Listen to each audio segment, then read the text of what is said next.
지금 대통령님께서 입장하고 계십니다.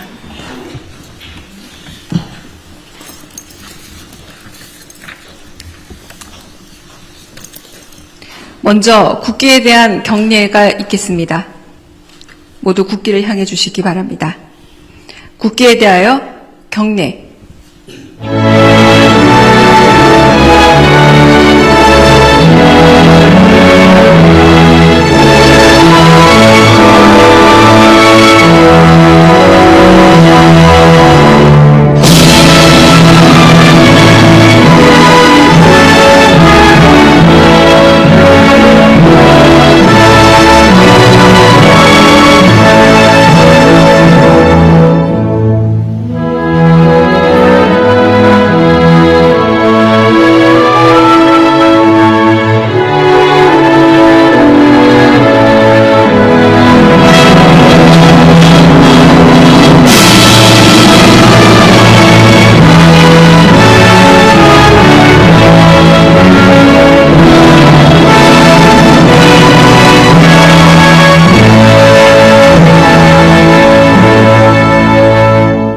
바로 모두 자리에 앉아주시기 바랍니다.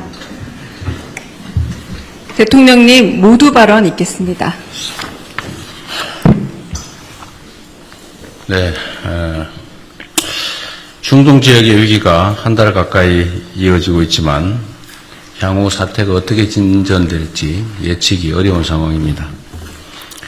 국제에너지기구가 이번 위기를 1970년대에 있었던 두 차례의 오일 쇼크, 그다음에 2022년에 있었던 여우 전쟁의 충격을 합친 것만큼 심각하다고 평가합니다. 특히 과거와는 비교할 수 없을 정도로 복잡하게 얽힌 글로벌 공급망 속에서 위험의 위치와 파급 경로를 정확하게 짚어내는 것이 거의 불가능한 상황입니다. 이에 정부는 비상경제 대응 체계로 전면 전환하고 국무총리 주재 비상경제본부를 어제부터 가동하고 있습니다. 오늘 논의할 대응 방안과 다음 주에 발표 예정인 전쟁 추경을 통해서 대응의 큰 틀은 갖춰진 만큼 이제는 실행의 완성도가 매우 중요합니다. 현재의 에너지 위기는 국민 일상 곳곳에 예상치 못한 부담과 불편을 초래할 수 있는 만큼 정부는 사소한 부분까지 놓치지 말고 미리 대비해야 되겠습니다. 위기 시에는 작은 행정적인 실수도 큰 파장을 불러올 수 있는 만큼 과거의 관성에서 벗어나 현장을 직접 확인하고 끝까지 책임 있게 점검해야 되겠습니다. 여러 차례 강조한 것처럼 위기 상황은 정부의 진짜 실력을 가감없이 드러내는 시험대라고 할 수 있습니다. 또 한편으로 정부의 실력, 즉 위기를 기회로 만드는 역량을 보여줄 수 있는 기회이기도 합니다. 이번 위기는 특정 국가만의 문제가 아닌 전 세계가 함께 겪고 있는 공동의 도전입니다.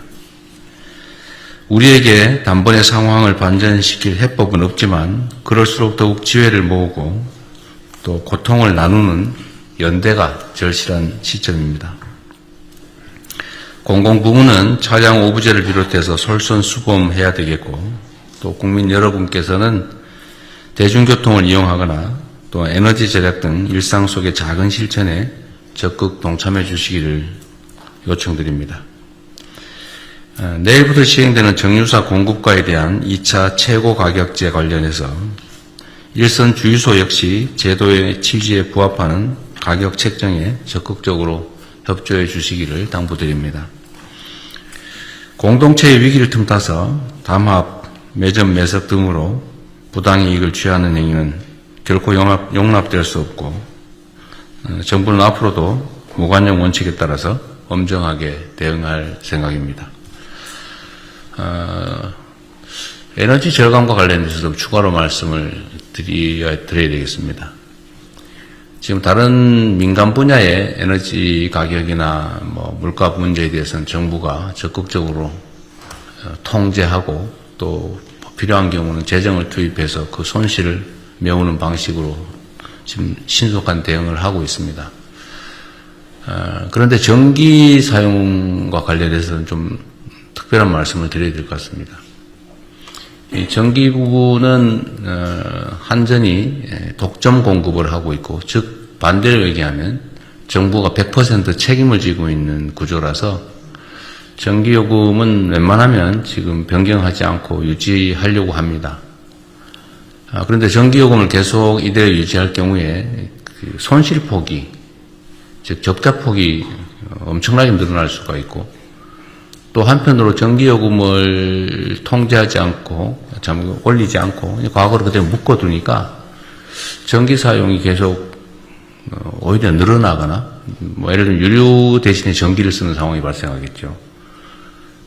그런 상황이 발생하면 손실이 기하급수적으로 늘어나서 문제가 될 수가 있습니다. 즉 정부 재정 손실도 문제고, 과도한 에너지 낭비 또는 절감을 하지 않는 문제, 이런 것들이 생길 수 있어서 우리 국민 여러분께서 또 전기 사용이나 이런 점에서 좀 절감할 수 있도록, 절약할 수 있도록 특별히 좀 협조를 해 주시길 당부드립니다. 지금 한전의 적자가 200조라고 그러죠.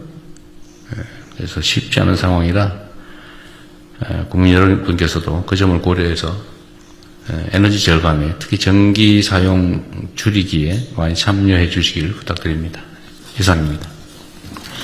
이후 안건보고 및 토론은 비공개로 진행됩니다. 언론인 여러분의 협조 부탁드립니다.